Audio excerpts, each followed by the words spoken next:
세상에서도 어떤 것을 이해하기 위해서는 배우는 단계, 순서가 있는 것처럼 영적 세계도 마찬가지입니다. 우리가 수학 공부만 하더라도 순서와 절차, 단계적인 것들이 존재합니다. 곧 어떤 기본적인 개념을 배우지 않고는 바로 방정식을 이해하거나 미분, 적분을 이해하지 못한다는 것입니다.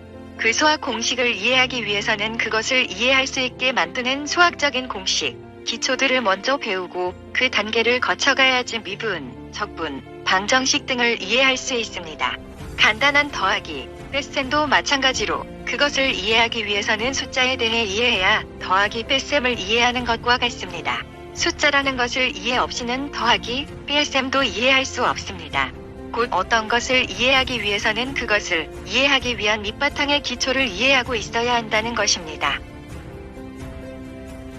영적인 것도 마찬가지입니다. 하나님의 음성을 듣는 원리에 대해서 이해하기 위해서는 사람의 영혼 몸의 구조를 이해하고 있어야 하고, 하나님의 음성에 듣는 통로들을 이해해야지 하나님의 음성을 듣는 원리를 이해할 수 있습니다. 이런 아래의 밑바탕들을 이해하지 않고는 하나님의 음성을 듣는 원리에 대해 이해하기란 어렵습니다. 귀신 축사 형상도 마찬가지입니다.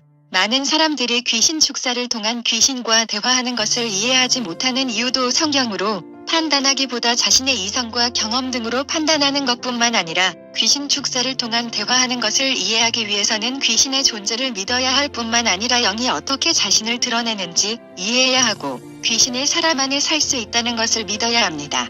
하지만 이런 기초가 받쳐주지 않으면 귀신 축사 사역을 통한 대화하는 것을 도무지 납득이 가지 않고 이해할 수도 없으며 자신의 이성으로 어리석게 보이기 시작하며 그 사역을 짜고 치는 고스톱이다, 연기라고 해석하게 되는 것입니다.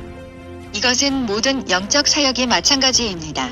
영적 세계의 기본 밑바탕에 대해서도 이해하지 못하는 자들이 성령의 불이라고 외칠 때 그 사람들 안에 있는 악한 영이 괴로워하는 것을 볼 때 어떻게 이해할 수 있겠습니까? 그렇기 때문에 사역을 원활하게 하거나 받으려면 영적 원리에 대해 이해하고 있어야 합니다. 안 그럼 짜고 치는 고스톱으로 해석하게 됩니다.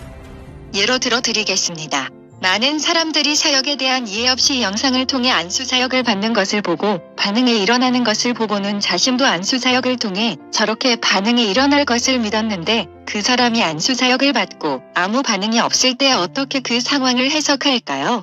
바로 짜고 치는 고스톱이다, 쇼를 하는 것이라고 해석하는 것입니다.